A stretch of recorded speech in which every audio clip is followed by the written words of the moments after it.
Sejam bem-vindos a mais uma edição do Pharmacast. Hoje estou muito feliz de estar com essa professora querida, Eline Mateus, uma das referências que a gente tem, né? Muito até nervosa. Vamos falar sobre o uso terapêutico da cannabis, trazer esse assunto de novo para o Pharmacast. A senhora assistiu o outro, né, Sim, Tati, sim. que é da Pepe, É isso. e parceiros, né, seus também. Aham. E o assunto rendeu tanto que eu falei, não, preciso trazer vocês duas até no mesmo dia. Eu falei, não, trazer elas separado, que, né, pra gente ter mais assunto, mais coisa. Muito obrigada, professora, por estar aqui. Uma honra, Eu que viu? agradeço o convite, agradeço. Um assunto tão polêmico, né? Atual, mas tão antigo, né? Sim, Né? verdade. Bastante antigo. A primeira citação de uso medicinal da cannabis foi na farmacopeia chinesa há 5.000 anos, pelo imperador Shen Nung. 5.000 anos. Usavam para fadiga, malária, dores. E o 5.000 pessoal anos. criando essa polêmica. E aí a gente perde aí, tem um hiato, né? Um espaço absurdo com a demonização, né? Da maconha, da cannabis. E em 2000, então a gente dá um pulo, né? De 5.000 anos atrás e a gente vem para 2014 no Brasil. Então a gente tem um hiato, perdemos um tempo precioso, né? Em relação ao uso da cannabis medicinal, né? E como que foi a sua Então, carreira para chegar até, vou né? contar rapidamente a minha história. Eu fiz farmácia na UF, me graduei em 20 de janeiro de 83, no dia do farmacêutico, né? E em novembro de 84, eu estava assinando o meu contrato de professora visitante, naquela época que hoje corresponde a substituta, né? Então, em novembro agora, eu vou completar 39 anos que eu dou aula. Né? Então, eu já sabia que eu queria fazer ciência, pesquisa, que eu queria dar aula. Então, em novembro de 84, eu comecei a dar aula na UF. E desses 39 anos, então, eu fiquei 13 anos na UF, na Faculdade de Farmácia. E depois eu fiz concurso para a FRJ. Então, estou há 26 anos na FRJ. Nesse tempo, eu fiz mestrado, doutorado e pós-doutorado em farmacologia. E quando eu voltei do meu pós-doutorado, que eu fiz na UERJ em 2017, 16, 17, eu trabalhei a vida inteira com pesquisa básica, né? Então, ensaios pré-clínicos. E eu quis, inclusive, meu pós-doc foi em ensaios in vitro, né? Com células cancerígenas. E eu quis fazer alguma coisa voltada para atendimento de pacientes. Né? Dar um clique na cabeça da pessoa. Eu falei, quero fazer, né, alguma coisa voltada para acompanhamento farmacoterapêutico. Quando eu voltei para o FRJ, depois do pós-doc, eu fui conhecer outras opções e fui apresentada ao mundo canábico. Então, eu ingressei num projeto de pesquisa chamado Farmacannabis, que nós trabalhamos com acompanhamento farmacoterapêutico de crianças e adolescentes com epilepsias refratárias. Então, isso nós já estávamos em 2017 e já estava consolidado o uso de cannabis medicinal para crianças com epilepsias refratárias. O que, para mim, foi uma surpresa. Foi porque realmente eu não sabia. Comecei a estudar para fazer o acompanhamento farmacoterapêutico e, principalmente, interação medicamentosa. O cenário que se abriu foi que as crianças... e aí depois eu posso voltar um pouquinho para contar a história da pioneira. As crianças faziam em torno de 30 convulsões por dia. Então, tem umas síndromes, né? Tanto genéticas quanto não genéticas. E autistas e não autistas. Então, ainda tinha um cenário por trás, que era do autismo, que é multifatorial, mais complexo ainda. E aí, quando eu vi que as crianças usavam 5 anticonvulsivantes, 6 anticonvulsivantes, benzodiazepínicos, 2 ou 3 benzodiazepínicos, e continuavam convulsionando, e quando o pediatra, neuropediatra, entrava com a cannabis medicinal, e aí era a coisa mais surpreendente do mundo, né? Porque era spray, na forma de spray, que o primeiro medicamento foi o Sativex, aprovado pelo FDA em 2014. No Brasil, em 2017, a Anvisa liberou o Mevatil, né? E na forma de spray, ou seja, eu não tinha que deglutir, não tinha absorção sistêmica, era direto na boquinha, ou massagem nos pés das crianças. As crianças paravam, cessava a crise convulsiva. Eu falei, não, gente, não é possível, né? Aí eu comecei a estudar e vi que realmente a história vinha de uma menina americana, a Charlotte, em 2006, que foi diagnosticada com uma síndrome rara, com essas convulsões. Imagina uma mãe vendo aquilo, desesperada.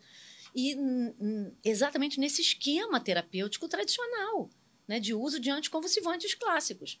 E aí o médico prescrevia um sem tirar o outro. Então, polifarmácia, né, 6, 8 medicamentos anticonvulsivantes, e as crianças continuavam, e essa menina, especificamente a Charlotte, continuava com as convulsões. E a mãe, então, ficou sabendo do uso de maconha, né, porque era, como era conhecida, a maconha, que melhorava bastante as crises convulsivas. E a mãe tentou tudo, imagina uma mãe desesperada, né? Você vai tentar tudo com seu filho, né?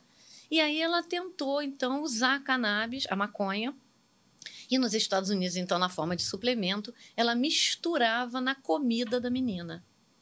E ela começou a ver o número de crises diminuindo, até que cessaram. Ela falou, não, continuava com o tratamento tradicional, e a única novidade era a introdução da cannabis na forma de suplementação alimentar. E a menina ficou normal. Ela viveu durante vários anos sem crises convulsivas, controlada com a cannabis medicinal. E aí a mãe da Charlotte convenceu os rapazes que faziam a cannabis para eles usarem, eles eram usuários de maconha, né? Estados Unidos liberado em alguns estados, e ela convenceu os meninos a fazerem para a Charlotte, plantarem para a Charlotte.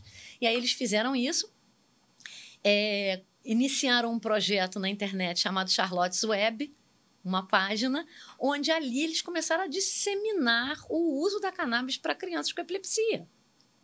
Aí, junto disso, veio um médico, Sanjay Gupta, que já queria fazer isso e já começou a fazer isso com as crianças.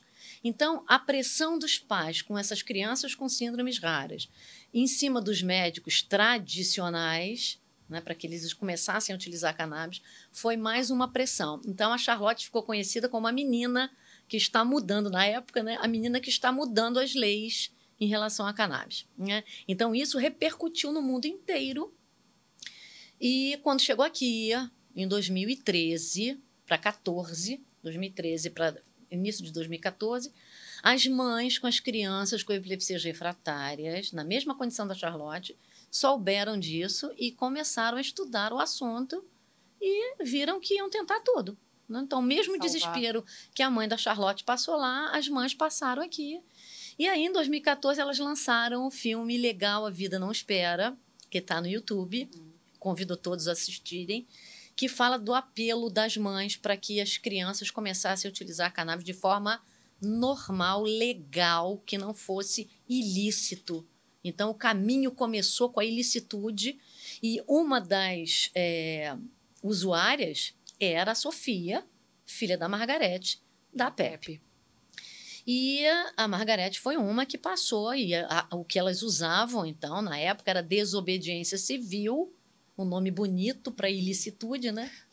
Mas elas falaram que iam fazer tudo. Claro, as meninas estavam controladas. Por que não? Né? Então, aí a gente volta um tempo atrás para entender, não dá para entender, né? Sim. Por que demonizar a planta, né? E eu costumo fazer isso com os meus alunos em aula, é o paralelo. Eu coloco o ópio, que é uma planta, né? Você vê lá, papar versominífero, aí você pega a cannabis sativa. Cannabis sativa indica ruderalis. Ruderalis não tem no Ocidente, é na Rússia. Então, você faz um paralelo. Do ópio, da papoula, você tira o quê? O ópio. Né? O ópio te dá o quê? Morfina, codeína, entre outros. Né? Então, extratos, produtos naturais. Da cannabis sativa, você vem com a maconha, né? Porque, na verdade, a maconha entrou como cânhamo, e a gente só mudando as letras faz a palavra maconha, né? Então, a cannabis entrou como cânhamo na indústria têxtil. Era onde se fazia pesca, a rede de pesca, fazia lona para barco. É uma estrutura extremamente conhecida para a indústria têxtil. E o uso recreativo para dar o barato, para dar a onda, né, para aliviar. Então, as pessoas cansadas, sim, exatamente, usavam para dar uma relaxada. Sim. Aí você pega da cannabis sativa. Então, do ópio você tira codeína e morfina, que são analgésicos antitussígenos. Acabou. Acabou aí, né? Da cannabis sativa, você tem mais de 500 compostos, entre eles os fitocannabinoides, Entre os fitocannabinoides, você tem o delta-9-THC, que é o que dá a psicoatividade, é o que dá o barato em quem fuma maconha, é o que dá a larica em quem fuma maconha. Então, olha, né, a expectativa como é que é, né? Você tem uma substância que é usada ilicitamente, recreativo ilícito, mas que dá relaxamento. A pessoa fica mais relaxadinha. Aumenta o apetite. A larica aumenta o apetite. Então, se a gente pega essas informações e leva para a ciência, a gente já vai tirar daí uma substância orexigênica que pode ser empregada em pessoas com anorexia que tratam câncer. Né? Pessoa que trata câncer, já... pronto. Então, é onde a gente tem o uso do delta-9-THC como orexigênico. Estimula o centro da fome. Relaxante muscular, né? Que a pessoa fica naquela relaxadinha. Relaxante muscular. Então pode usar em espasticidade? Como antiespástico? Esclerose múltipla. O Mevatil entrou. Essa nota técnica de 2017 da Anvisa foi para colocar o Mevatil no mercado para espasticidade da esclerose múltipla. Aí te diz, opa, não é só a esclerose múltipla que tem espasticidade. Parkinson também. Então, o meu grupo, quando eu entrei então para o projeto Farmacannabis para crianças com epilepsias refratárias, o projeto acabou e eu criei um grupo de estudos de cannabis na doença de Parkinson, que é o GPCAP, que agora a gente acabou o projeto para fazer também acompanhamento farmacoterapêutico em pessoas com Parkinson que usam a cannabis medicinal para sintomas motores como rigidez, tremor, desequilíbrio motor, bradicinesia e não motor, ansiedade, depressão. Então, daí a gente tem o delta-9-THC da cannabis, o canabidiol, o delta-9 vira o canabinol, que é um metabólito secundário. Aí nós temos o delta-9, o canabidiol, o canabigerol, que é a mãe molecular de todos eles, com vários... Então, nós temos vários compostos, além dos outros. Então, esses são os fitocannabinoides. Nós temos os terpenoides, os alcaloides. O efeito entourage, que a gente chama, né? O efeito comitiva de uma pessoa que usa o extrato de cannabis, não o canabinoide sintético, mas o extrato. E aí a gente tem, a farmacêutica da PEP deve ter explicado isso, o full spectrum, que é onde você tem CBD e THC, e o broad spectrum, né? Onde você tem baixo teor ou quase não tem THC.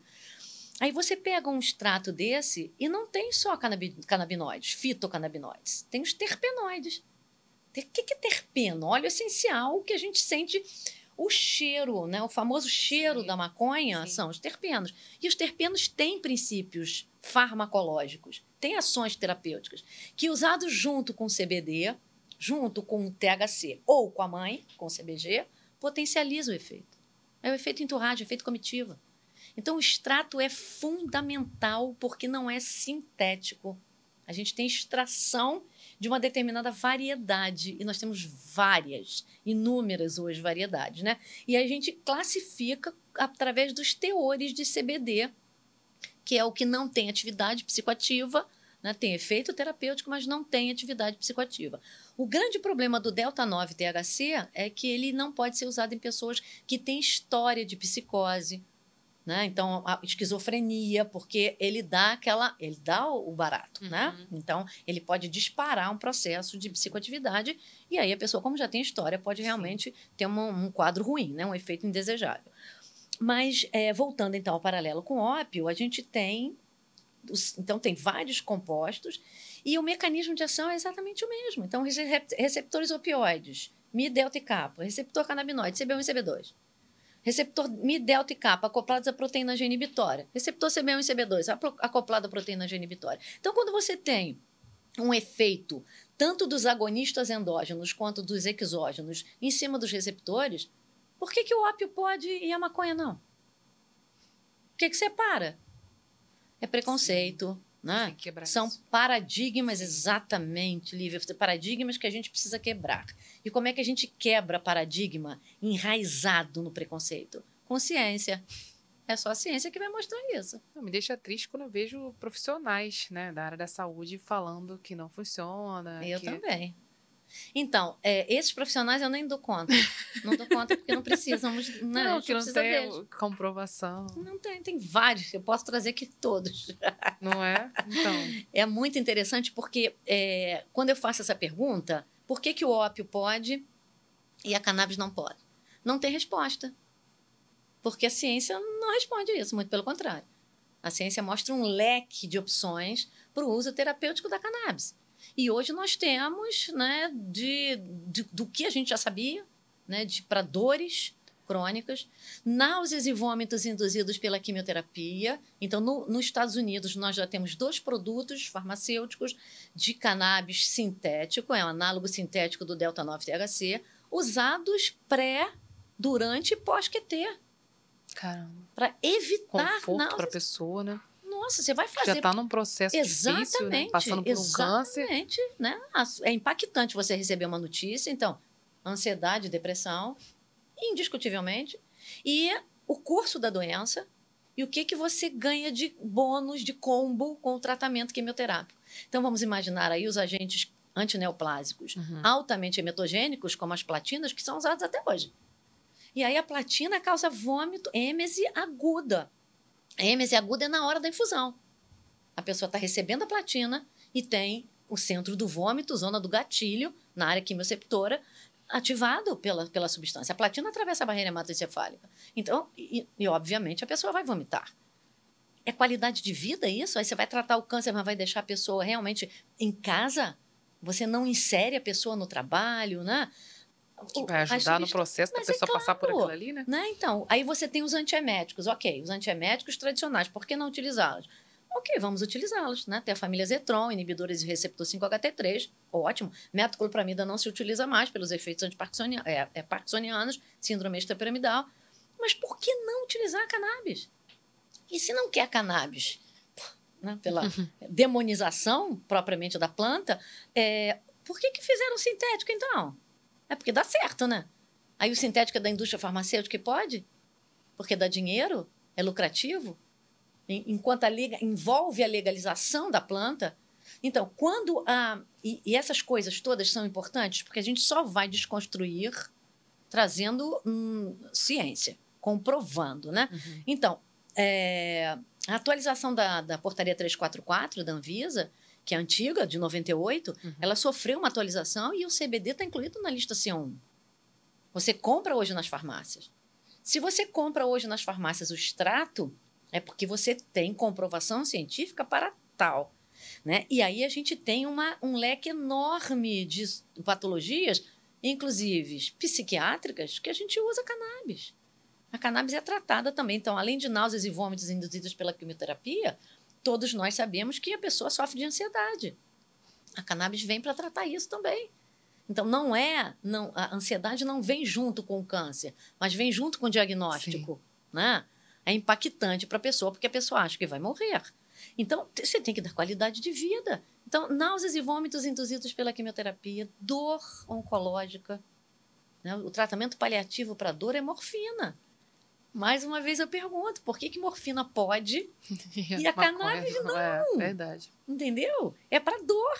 Se é para dor, vamos comprovar cientificamente que os fitocannabinoides são potentes analgésicos. E são. Anorexia e caquexia. A pessoa evolui no câncer para caquexia, que é perda de massa muscular. Né? Eu estava lendo outro dia o livro da Rita Lee, o segundo livro dela, e ela falando isso, que ela não tinha força para andar. Porque perde massa muscular. O tratamento, a doença faz isso, e o tratamento também, dependendo do quimioterápico. Por que não? Então, nós estamos falando de uma substância, de um composto, então, no caso, canabidiol, que já falei 3 coisas que ele trata aqui, em 3 frentes. Você vai pegar câncer, dor, vômito, êmese e anorexia, perda de apetite. Você consegue tratar essas 3 coisas com um fármaco só. Uma molécula só. Então, a gente tem que trazer dados, né? E esses dados, estudos clínicos, vários hoje são feitos. Não era. Então, em 2014, o cenário começou a mudar aqui no Brasil. O Conselho Federal de Medicina aprova uma resolução onde inclui o uso do canabidiol mais THC nas mesmas concentrações do Sativex, o produto americano, né? Nos Estados Unidos e na Europa, que é liberado. Você vê a mesma composição, o Mevatil, em 2017. Em 2019, a Anvisa libera a RDC, que a gente chama de Bíblia nossa agora, né, inclusive, porque ela ali fala da dispensação, que é exclusivo de farmacêutico. Como é que é, através da formulação, da concentração de THC, como é que deve ser o receituário. Então, você vê um talonário B azulzinho, que é para até 0,2% de THC. Acima de 0,2%, você já passa para o talonário A, que é onde está a morfina. A morfina não passa pelo talonário B. A cannabis passa. Né? Então, essa desmistificação da cannabis, né? E daí eu falo da cannabis medicinal, porque é o que é legal. Sim. Não sou defensora do tráfico, nunca fui. Né? Eu acho As pessoas que tem confundem exatamente, muito isso, né? Exatamente. Eu sou a favor da legalização Da em ciência. relação, exatamente, embasado na ciência para uso medicinal. Sou super favorável, porque eu vi, tanto nas crianças com epilepsias refratárias, quanto nos pacientes que eu cuidei nesse meu projeto, com Parkinson, uma recuperação maravilhosa. Óbvio que a gente está falando de Parkinson, que é uma doença neurodegenerativa e progressiva. Não tem cura. Em nenhum momento a gente passou pela possibilidade de fazer uma apologia à cura, absolutamente, porque isso não acontece. Não é cura, é melhorar a qualidade de vida. É a qualidade de vida do paciente que importa para a gente. E a gente, como farmacêutico que somos... Nosso dever é isso. Eu, quando eu me formei, então, em 83... 40 anos de formada aí, a frase que a gente usava é que o farmacêutico é dono do medicamento. Nós somos os proprietários, nós conhecemos todas as propriedades do medicamento. Hoje, com uma visão generalista, o farmacêutico clínico que nós formamos, ele sai com uma outra frase que complementa essa. O farmacêutico é o dono do medicamento, ele cuida do medicamento e cuida de quem usa o medicamento. Porque a gente faz o medicamento para quê? Para ficar em cima da prateleira? Não. Então, a gente tem que dar todas as condições, e aí sim, através da ciência, da pessoa usar aquilo com eficácia e segurança. É isso que a gente busca. Então, buscar eficácia, que a gente já sabe, e segurança, que a gente está mostrando, da cannabis medicinal hoje em dia, é um avanço na medicina. Porque eu não estou falando de tratar uma patologia. Eu estou falando de dar qualidade de vida e tratar várias patologias. Não, recentemente saiu um vídeo, você falou da questão da mãe que usava na comida, né? Saiu um vídeo, né, de um senhor que tinha Parkinson, tem Parkinson, né? Tinha, não tem. E ele estava fumando, estava fazendo... Nossa, aquilo ali foi uma polêmica, as pessoas falando que era mentira, que não funcionava, que não era para ser compartilhado aquilo. Depois ele foi se explicar, né, até onde que realmente ele faz uso e aquilo ali era real. Acho que era o filho que estava filmando, mas ainda existe muito isso. Muito, né? Muito. E hoje em dia, então, com essa... Porque eu chamo isso de maturidade científica, né? Com esse caminhar da cannabis, que começou aqui no Brasil em 2014, basicamente, até o que nós temos hoje, nós avançamos muito. Muito, porque até 2014... Porque parece recente, né? Exatamente. Aqui no Brasil no Brasil. Aqui no Brasil mas é usado como recreativo, ilícito, ilegal, pelo tráfico há muitos anos. As pessoas usam como recreativo. Então, hoje em dia, já existe uma sensibilização, inclusive no judiciário, tem vários juízes que autorizam o autocultivo. Você, através de laudos médicos, histórico médico, o juiz libera você a plantar em casa, que a gente chama de plantio indoor. E aí, obviamente, você vai plantar, você vai ter que ter um suporte de um agrônomo para saber como planta, porque tudo muda. Trabalhar com um produto natural é bem complicado por causa disso. O solo muda, luz em cima muda. Então, a gente começa a entender quais são as condições favoráveis para a planta. Os juízes liberam para você plantar. Então, hoje o cenário já é uma evolução que eu considero maravilhosa. Pouco tempo. Apesar da gente ter caminhado pouco, foi muito rápido para pouco tempo. Nós estamos em 2023, não tem nem 10 anos, quando o Conselho Federal de Medicina autorizou o uso para espasticidade na esclerose múltipla. Então, a gente tem um avanço, sim, que a gente tem que considerar. E cabe, sim, as associações. E aí é o apelo civil, né?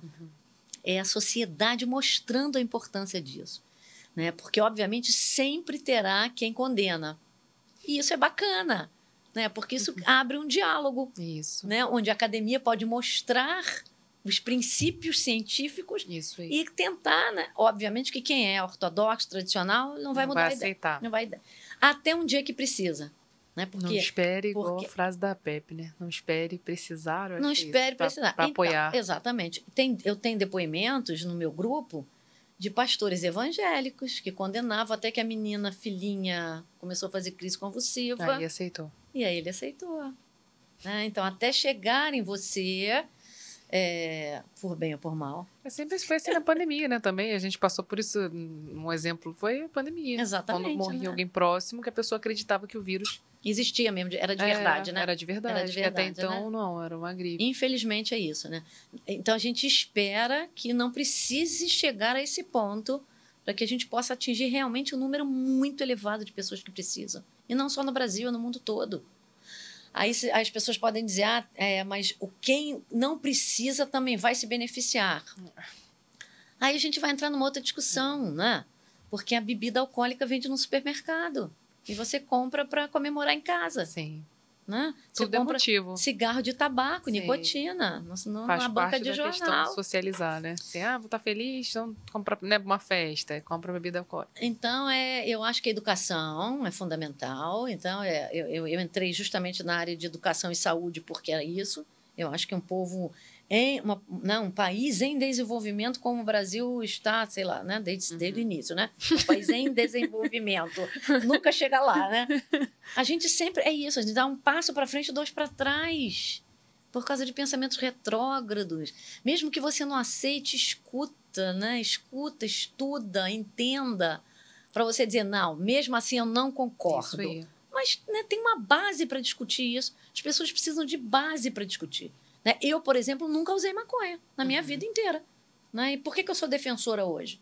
Porque eu vi pessoas melhorarem. Eu vi crianças saírem de crises convulsivas. Eu vivi uma situação nesse grupo da crianças com epilepsia refratária que eu não esqueço.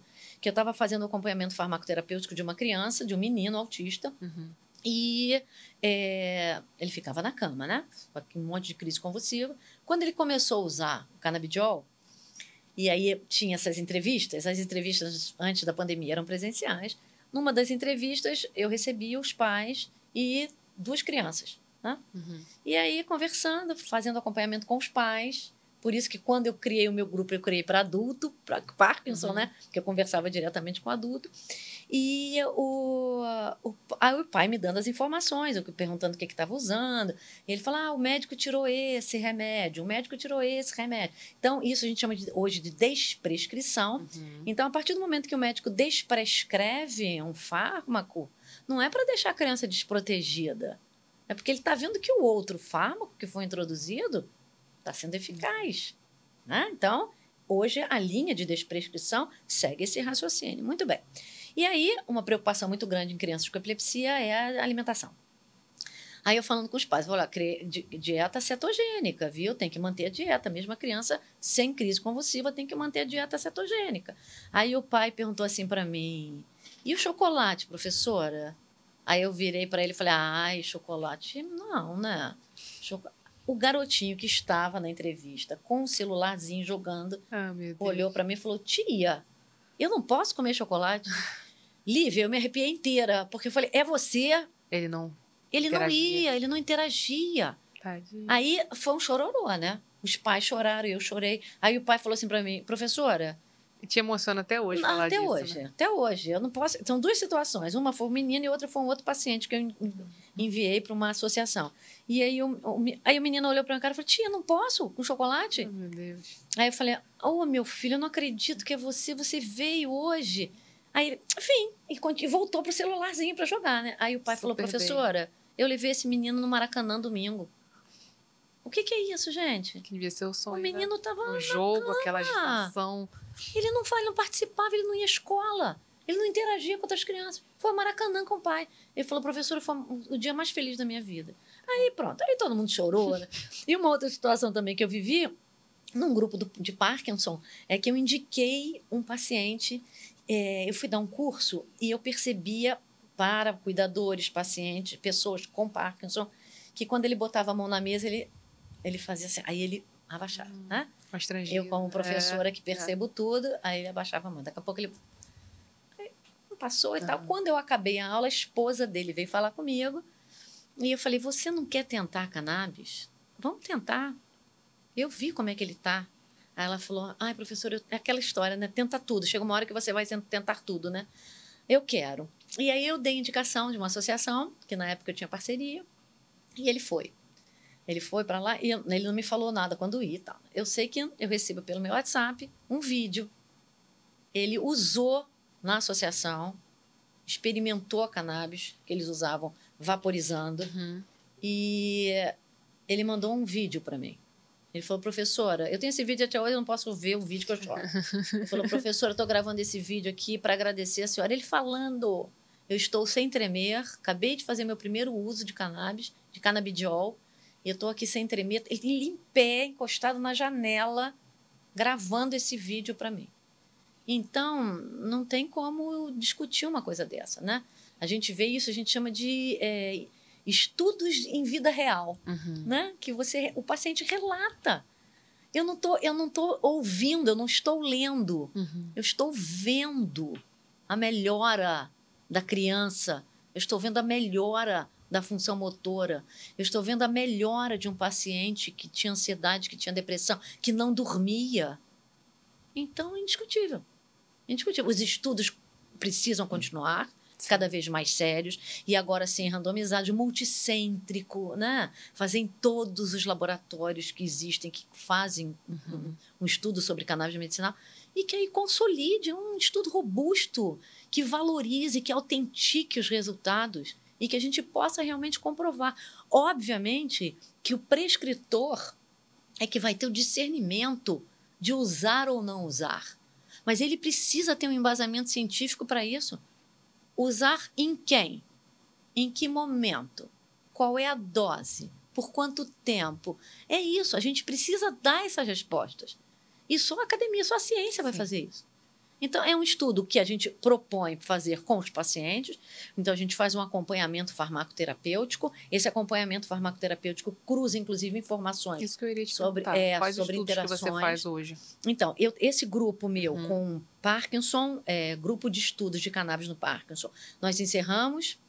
Foram os 2 anos de pandemia, mais um ano depois, então estamos finalizando os resultados para publicar o artigo. E a proposta era desse projeto, então, comparar, são 2 braços do estudo, comparar pessoas com Parkinson com o uso de cannabis mais antiparkinsonianos e o outro braço, pessoas com Parkinson só com antiparkinsonianos. Então, os antiparkinsonianos clássicos, que são prescritos, levodopa, amantadina, enfim, os clássicos e o que usavam os clássicos mais a cannabis. Então, o que a gente sabe da doença de Parkinson? Que tem os sinais motores e não motores. E o relato das pessoas que usam cannabis, ou nesse braço do estudo, relatavam melhora na ansiedade. Um sinal muito característico da doença de Parkinson é a alteração do sono REM, né, que é o sono com sonho. E o sono REM, que é o movimento rápido dos olhos, né, a pessoa vive o sonho. Então, frequentemente, as pessoas têm distúrbios do sono REM, da fase REM.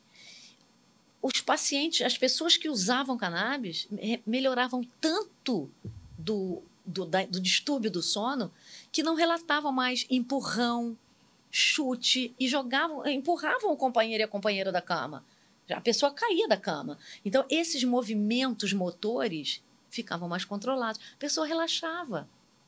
Então, tem todo o lado do sintoma motor, que é bradicinesia, rigidez principalmente. Eles melhoravam demais da rigidez, a ponto de não precisar mais do apoiadorzinho para andar.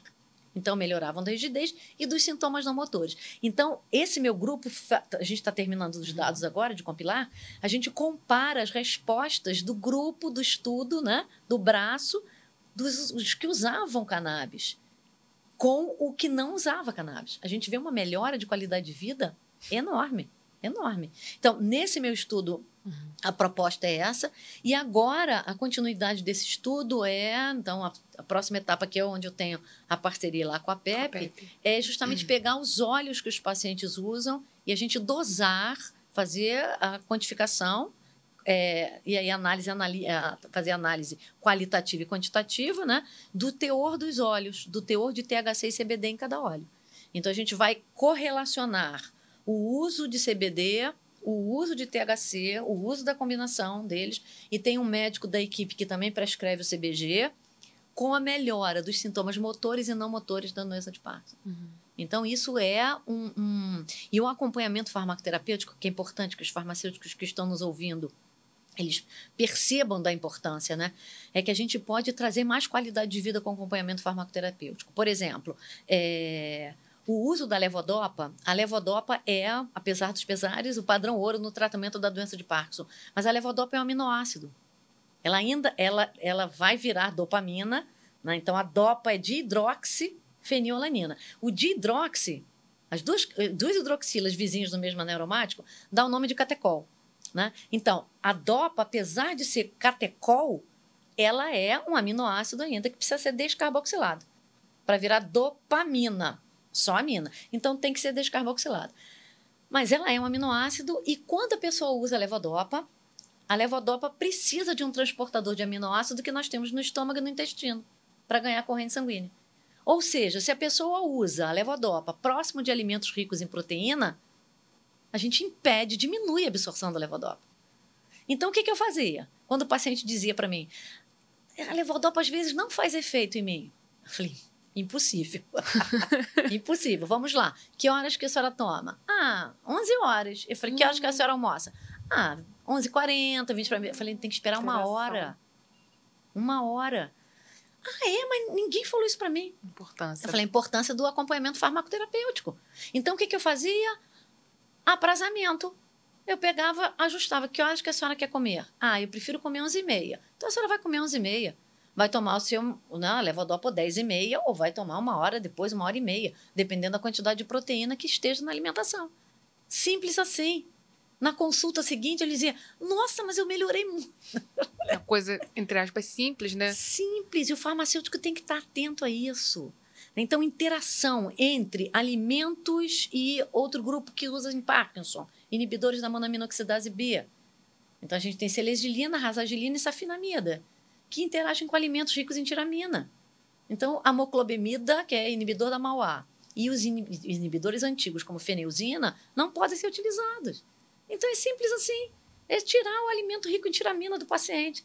É adequar, fazer o aprazamento e a conciliação farmacêutica. Então, é importantíssimo que o farmacêutico estude farmacologia, que ele entenda da farmacologia, porque é isso que traz para o paciente a segurança. A segurança do paciente em relação ao tratamento não é só a prescrição, é o que vem acompanhado, que é a orientação farmacêutica, o que vem acompanhado da prescrição. O farmacêutico, ao olhar a prescrição, ele vai dizer, olha, aqui a gente vai ajustar, e o horário não está adequado não, né? Então, vamos separar aqui, botar... Outra coisa que acontece muito é que a pessoa acha que o comprimidinho é mágico, né? Então, não bebe água. Simples assim. Né? Eu mostro vários gráficos com uma curva de concentração máxima. Com a pessoa que toma um medicamento, né? Um comprimidinho, sem água, ou economizando água, e a outra que toma com 250 mililitros de água. Totalmente diferente. O C-Max quase duplica. O T-Max não muda muito e o C-Max vai lá em cima.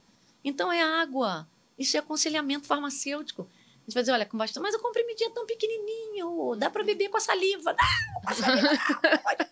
Né? Não pode, é com bastante água. E idoso já não gosta de beber água, Sim. né?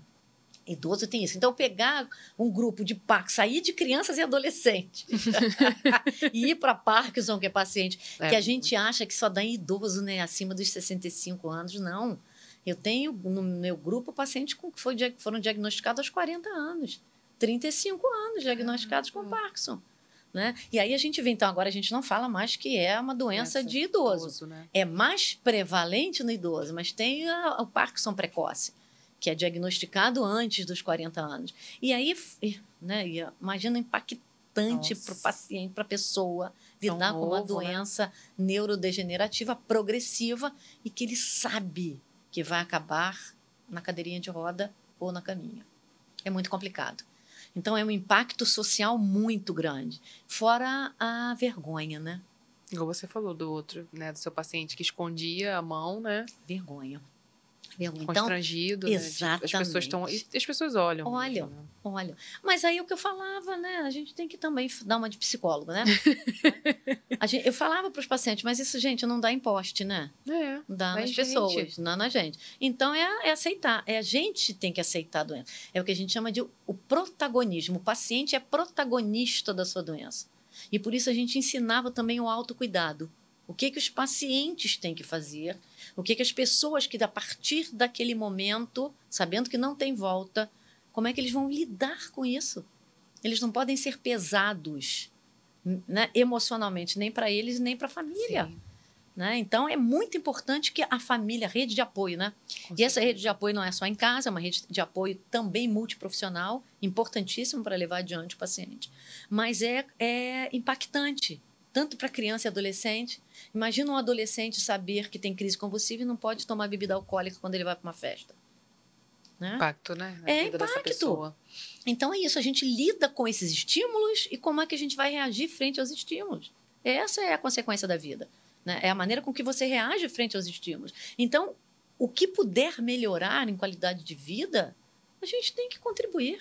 E hoje você trabalha mais com o Parkinson, então? Então, eu estou nesse grupo de Parkinson e agora, com essa parceria com a PEP, né? A gente vai abrir esse leque. A gente vai mapear os pacientes. Tem mais de quase 8.000 pacientes na PEP. Então, ela falou aqui, fiquei impressionada. É muito legal, né? Fora do país também. Fora do país, porque as consultas online... Olha, isso a pandemia também foi muito legal, né? Isso a pandemia veio ajudar, né? O contato online, que a gente, né? Tem online. Tudo. Então, a gente mantém isso.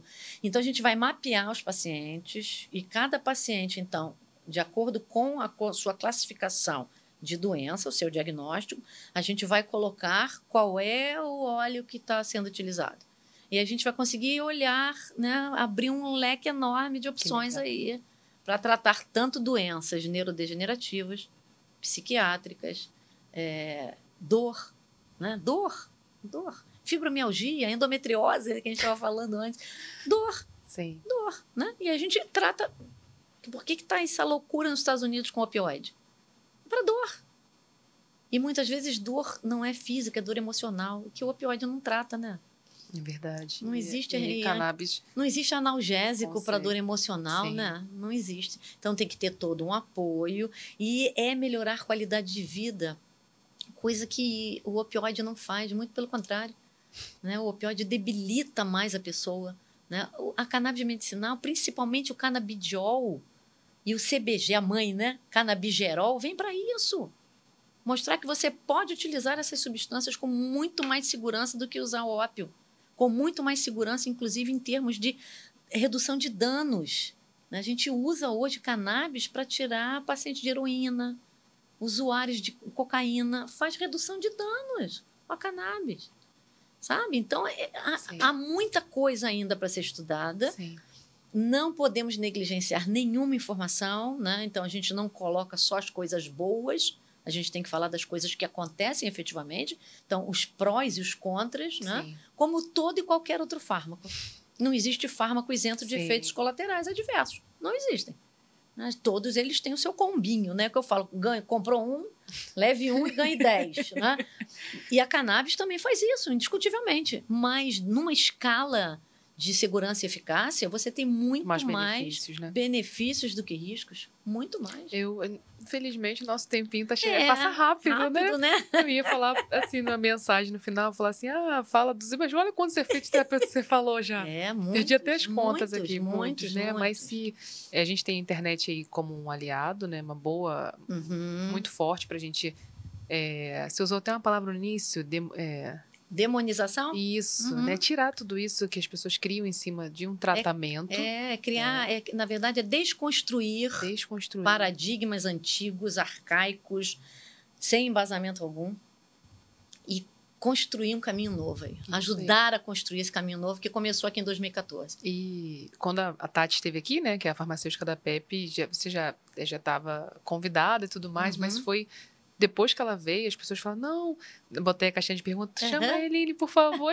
Todo mundo pedindo por quê? A gente tem sede mesmo de aprender mais e de tirar esses, né, esses preconceitos que existem em cima disso.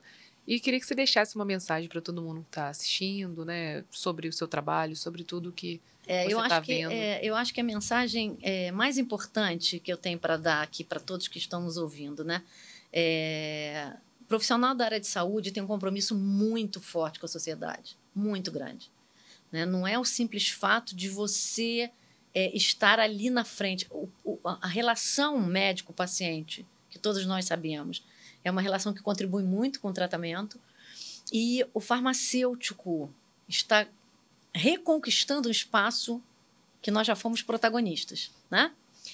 Antigamente, os pacientes na botica, eles iam procurar o farmacêutico, né, para aviar receita, o médico eventualmente estava lá dentro e tal. Então, é retomar essa nossa posição na sociedade como profissional da área de saúde, capacitados que somos.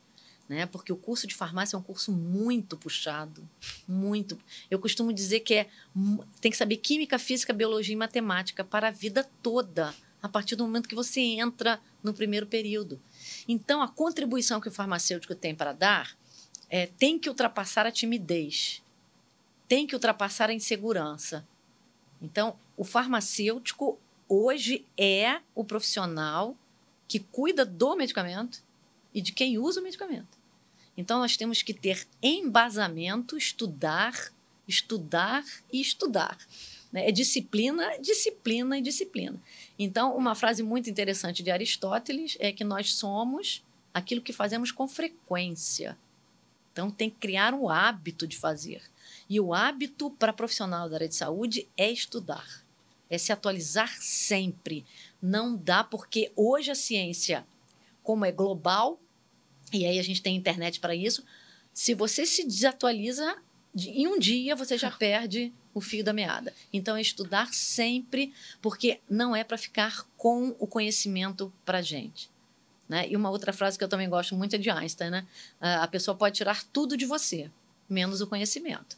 Então, o conhecimento é nosso e nós temos que dar para a sociedade. Isso aí. A sociedade precisa retomar essa confiança do farmacêutico. O farmacêutico na linha de frente, hoje, numa equipe, principalmente hospitalar, é fundamental. E aí, obviamente, que o estudo que serve de base para isso, e para qualquer outro profissional de saúde, é que faz a diferença quando a gente percebe qual é o farmacêutico interessado em trazer, por exemplo, coisas novas, né? Atualização, que é isso que a gente está fazendo aqui. E hoje tem essa diversidade, né, da internet. Sim. Maravilhosa, né? Então, gente, é disciplina, disciplina, disciplina, estudar, estudar, estudar e fazer disso um hábito. Muito obrigada, professora. Eu que agradeço. Muito obrigada. Né? Agenda tão apertada, tanta coisa. Obrigada por estar aqui. Eu que agradeço mais uma vez. Agradeço a todos que estão. E a casa é sua. Tá ótimo. Quando quiser voltar a falar de todos os projetos, o Farmacast está aberto para você. Obrigada. Sucesso para você, Lívia. Parabéns pelo trabalho. Obrigada a você. Gente, fiquem ligados aqui no canal. Até o próximo episódio. Tchau, tchau.